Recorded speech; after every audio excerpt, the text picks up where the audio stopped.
La paz en Puerto Libre era una melodía suave, tejida con la risa de los niños y el martilleo rítmico de la construcción, un sonido que, para Arthur, era la propia definición de esperanza. Habían pasado 2 años desde la huida del infierno de Beaumont, 2 años en los que el polvo del miedo se había asentado para dar paso a la tierra fértil de una nueva vida. El sol de la tarde pintaba de dorado las cabañas de madera y el rostro de su hija, Aurora, que corría descalza por la hierba, libre como él nunca había soñado que fuera posible, pero la melodía fue abruptamente interrumpida por la llegada de un caballo solitario, montado por un hombre cuyo traje de ciudad, impecable y gris, estaba tan fuera de lugar en aquel refugio de sencillez como una víbora en un nido de pájaros. El hombre, de facciones pulcras y ojos que medían todo con frialdad, se apeó del caballo y caminó hacia Arthur, su presencia absorbiendo el calor del aire y trayendo un silencio premonitorio sobre la comunidad. El extraño se presentó como el señor Dubois, un abogado de Nueva Orleans, y sus ojos se posaron en Elara, que se había acercado con Aurora en brazos, el medallón de plata con la garza coronada brillando discretamente en su cuello. Fue hacia el medallón que Dubois señaló, ignorando la mirada protectora y desconfiada de Arthur. «Busco a una heredera perdida», dijo, su voz calmada, pero cortante como el cristal. «Una mujer que lleva el símbolo de la garza coronada. Este medallón, señora, no es solo una joya. Es la llave de una de las mayores fortunas de Nueva Orleans, dejada por la difunta matriarca de la familia de Devereux, una herencia que la familia legítima hará absolutamente todo para impedir que usted reclame». La frase quedó suspendida en el aire, pesada y peligrosa. De repente, el símbolo de supervivencia de Elara, la única conexión con su madre, se transformó en un mapa hacia un nuevo tipo de peligro, uno que el dinero y el poder hacían infinitamente más letal que los látigos de Beaumont. La paz estaba oficialmente hecha añicos. Si te gustan las historias de lucha por la justicia y la identidad, suscríbete al canal para seguir más como esta. Estoy escribiendo el bloque 2. Escribiendo el bloque 2. Acto 2. Contexto y desarrollo.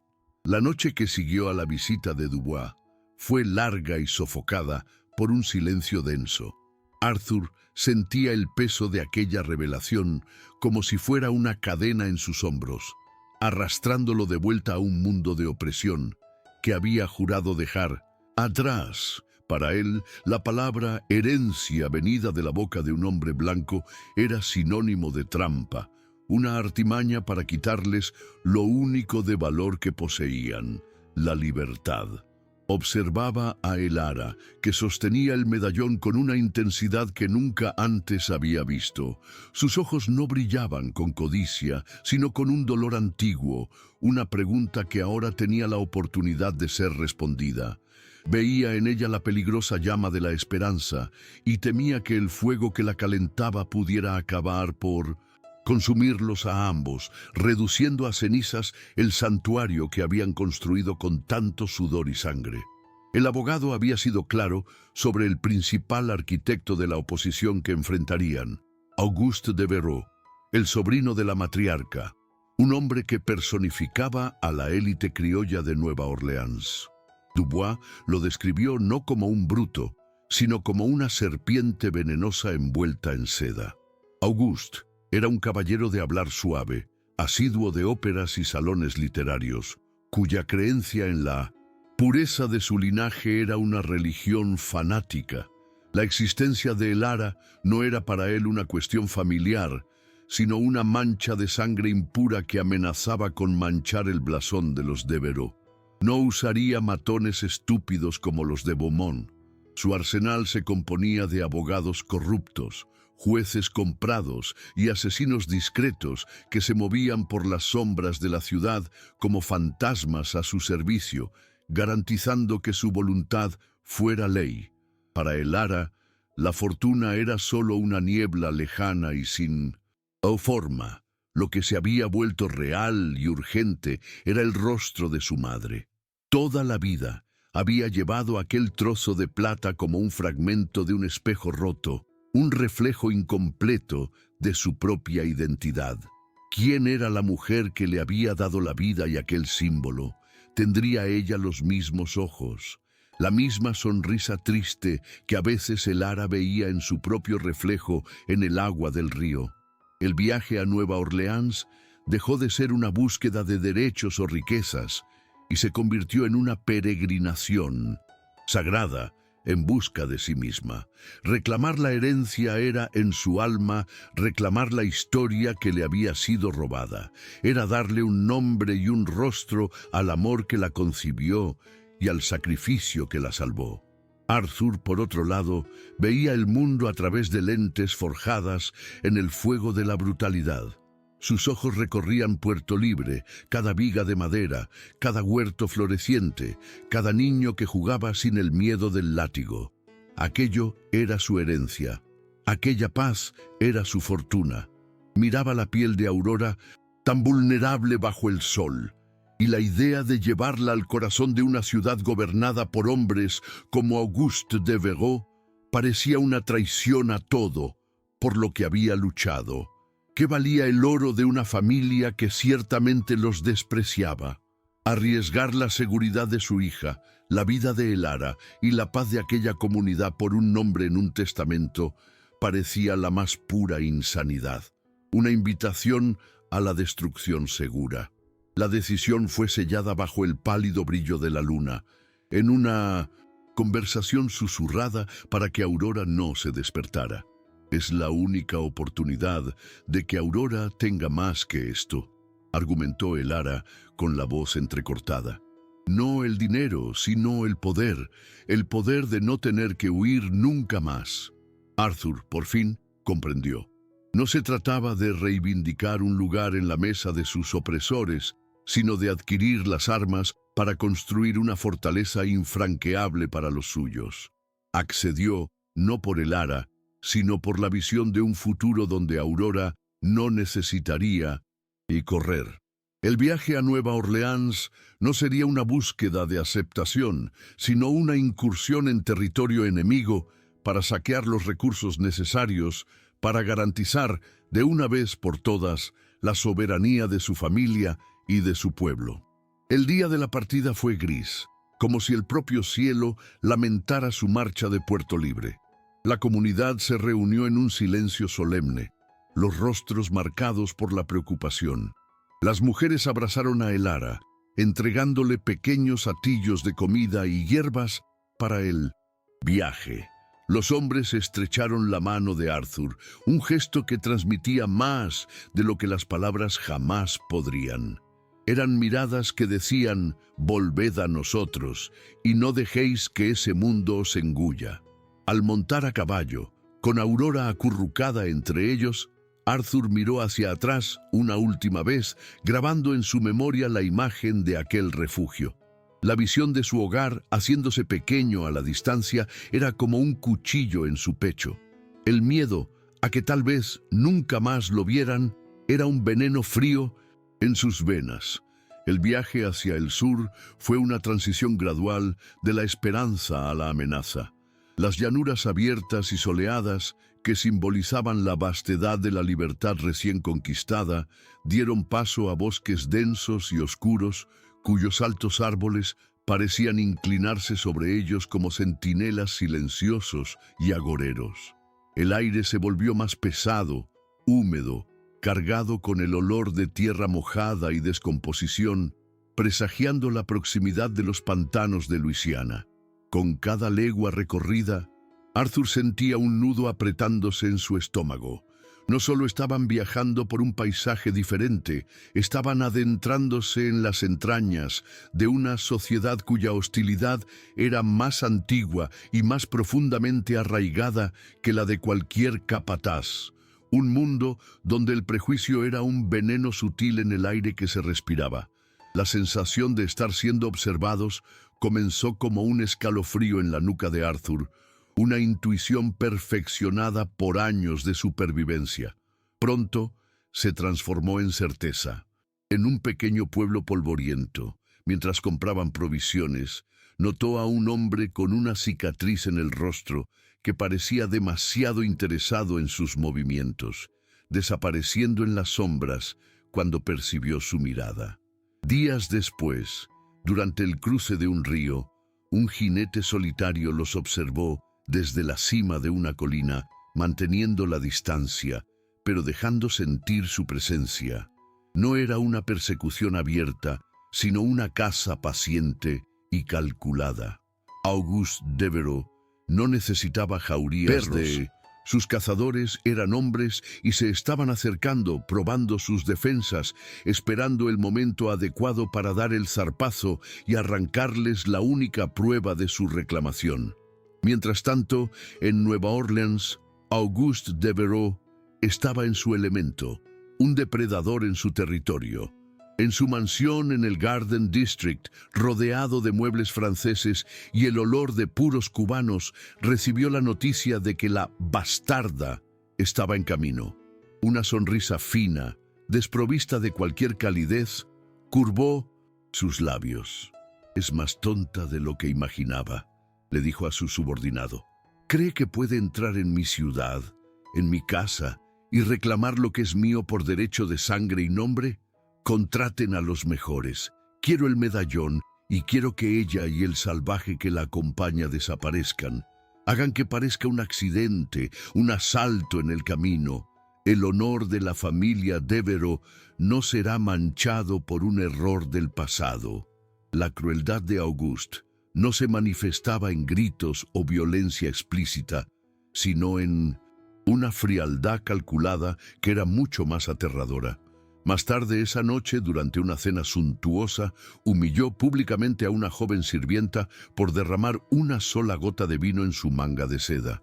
No levantó la voz, simplemente la despidió con un gesto y una mirada de desprecio tan profunda que la chica tembló, las lágrimas corriendo por su rostro mientras huía de la sala.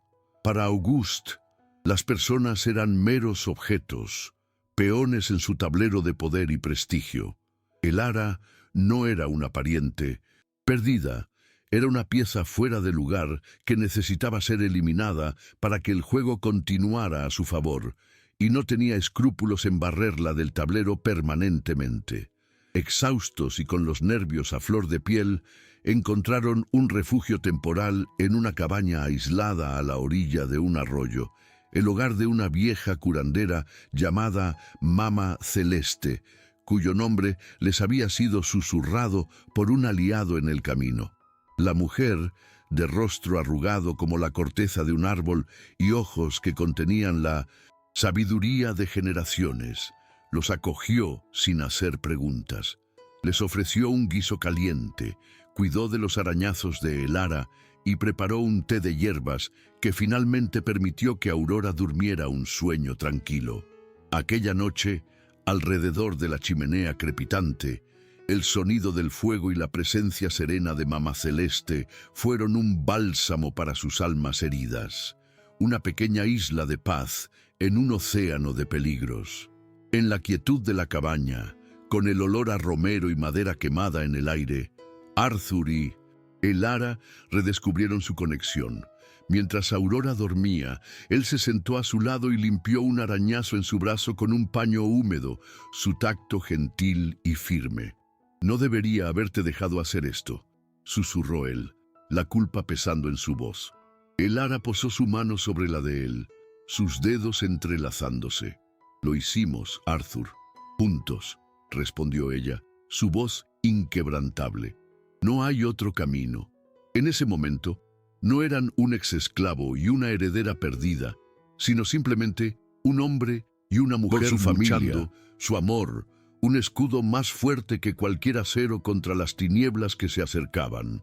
El viaje los llevó inevitablemente a los traicioneros pantanos de Luisiana, un laberinto de aguas oscuras y cipreses fantasmagóricos cubiertos de musgo.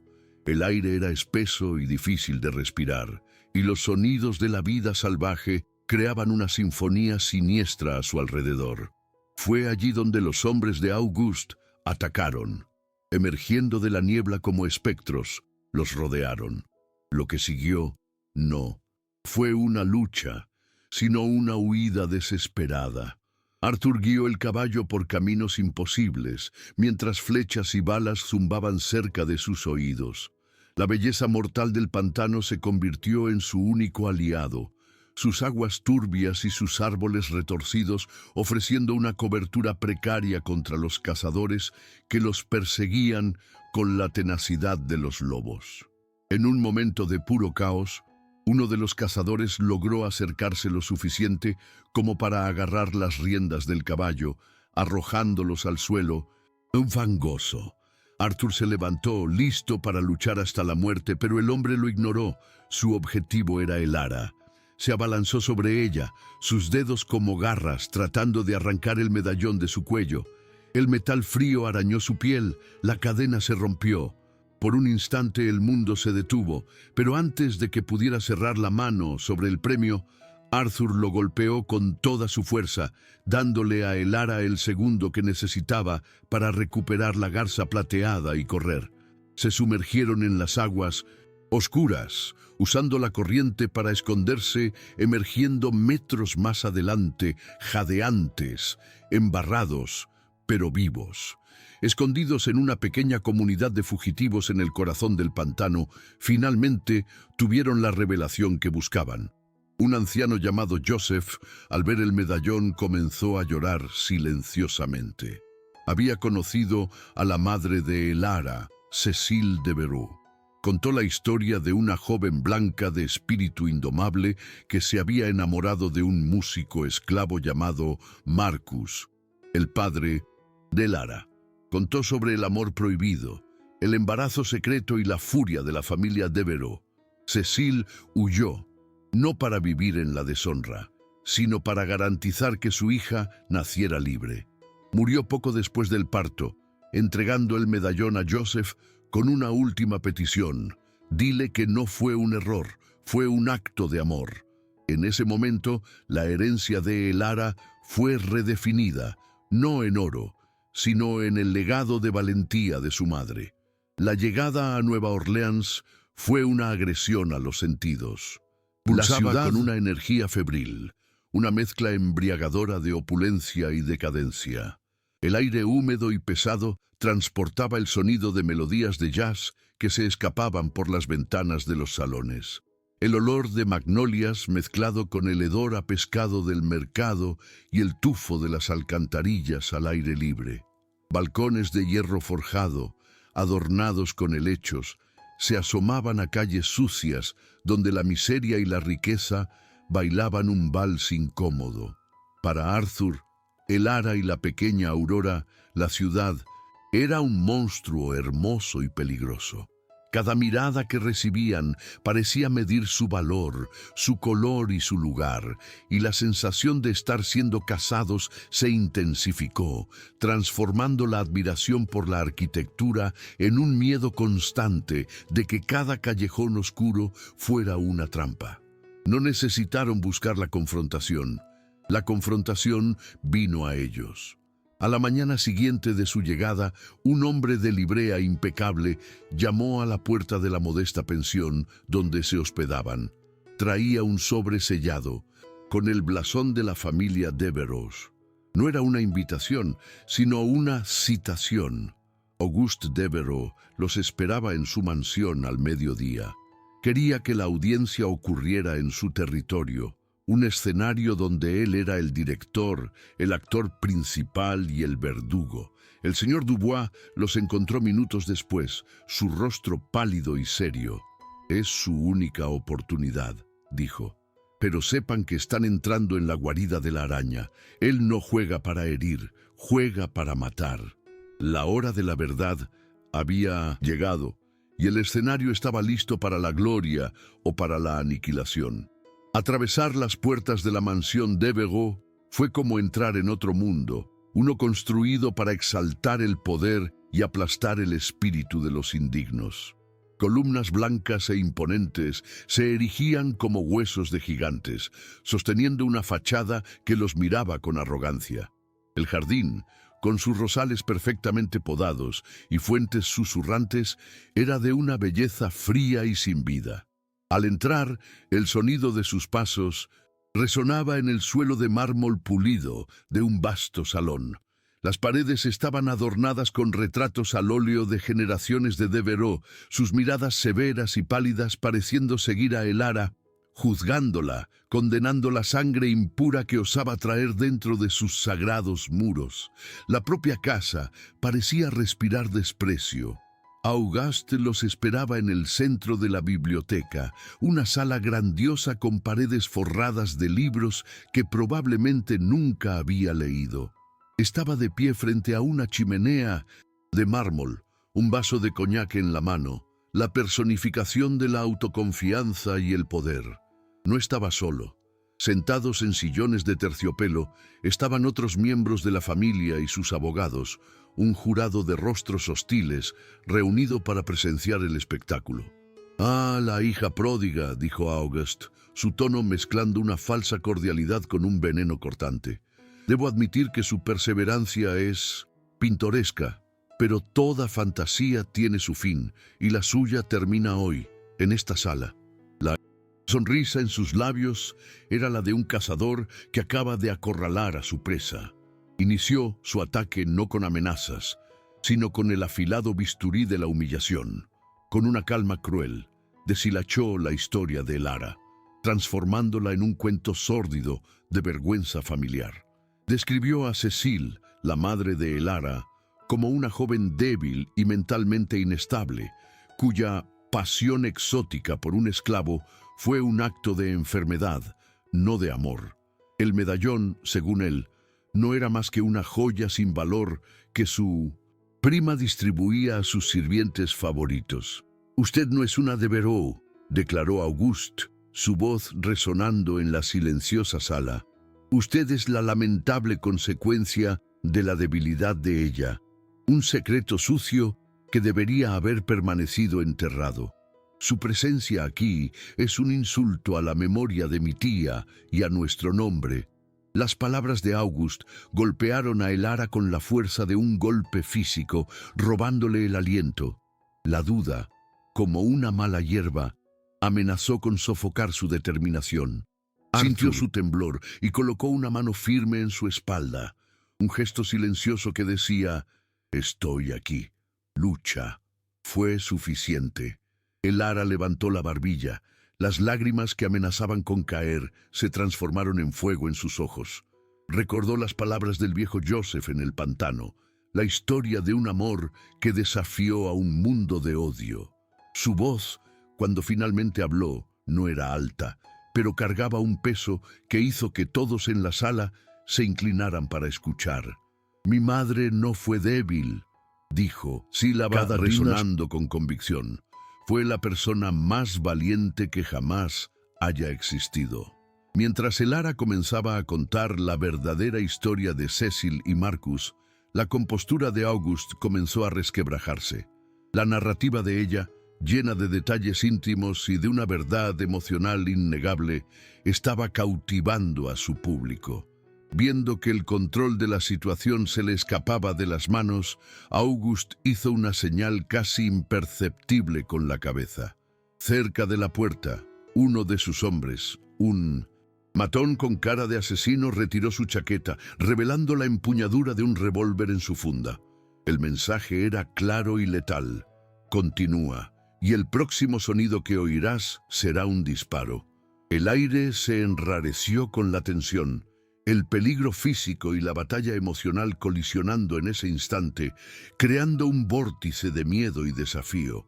Arthur vio la amenaza y todo su cuerpo se tensó, preparado para lanzarse frente a Elara y Aurora. Pero Elara también la vio, y en un acto de coraje supremo, no retrocedió.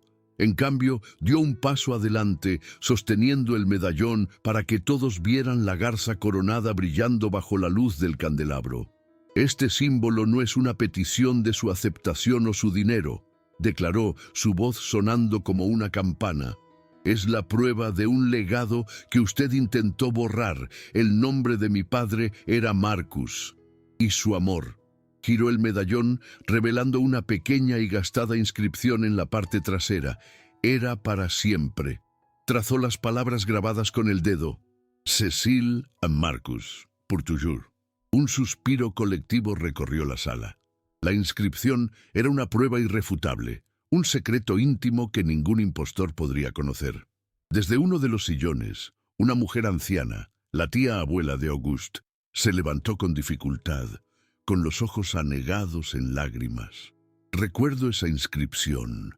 Su frágil voz cortó el silencio.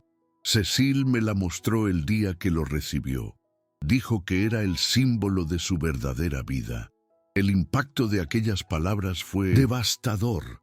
El poder de Auguste, construido sobre mentiras e intimidación social, se desmoronó en un instante. Ya no era el guardián del honor de la familia, era un monstruo que había mentido, difamado a su propia prima y amenazado a su hija. Su derrota no fue legal, fue absoluta y humillante. Tras la revelación, la grandiosidad de la biblioteca de Veró pareció encogerse, convirtiéndose en una cámara silenciosa de vergüenza. Auguste, pálido y tembloroso, se quedó aislado en el centro de la sala, abandonado incluso por su propia familia, que ahora lo miraba con una mezcla de repulsión y pena. La tía abuela se acercó a Elara y con manos temblorosas le tocó el rostro, susurrando una petición de perdón por décadas de silencio y cobardía. La batalla de Elara no había resultado en una explosión de ira, sino en una implosión de mentiras. Al salir de aquella mansión, dejando atrás el aire enrarecido de secretos y odio, no sintieron el júbilo de la victoria, sino la paz profunda y exhausta de quien finalmente cierra una guerra. El aire de Nueva Orleans, antes hostil, ahora parecía solo aire, y por primera vez respiraron libremente en él. Días después, en la polvorienta oficina del señor Dubois, se firmaron los documentos. La ley, que tantas veces había sido un arma contra ellos, ahora servía para reconocer la verdad. Elara era oficialmente heredera de una vasta fortuna en tierras, propiedades y dinero. Pero al mirar los papeles que le daban poder sobre el imperio que había esclavizado a su padre y desterrado a su madre, no vio un premio, sino una herramienta. Con Arthur a su lado, un pilar de fuerza silenciosa, anunció su decisión. No se uniría a la alta sociedad de Nueva Orleans. En su lugar, usaría cada dólar de esa herencia para comprar la libertad de otros, para adquirir tierras y fundar nuevas comunidades como Puerto Libre, transformando el oro manchado de sangre de los Devereux en semillas de un futuro autónomo. El regreso a Puerto Libre fue lo opuesto a la sombría partida. Fueron recibidos no como fugitivos, sino como fundadores de una nueva era. La noticia de su victoria los había precedido, llevada por viajeros y por la red clandestina de aliados, convirtiéndose en leyenda. La comunidad entera los esperaba, y la celebración fue una explosión de vida, con música, baile y un banquete que duró hasta el amanecer.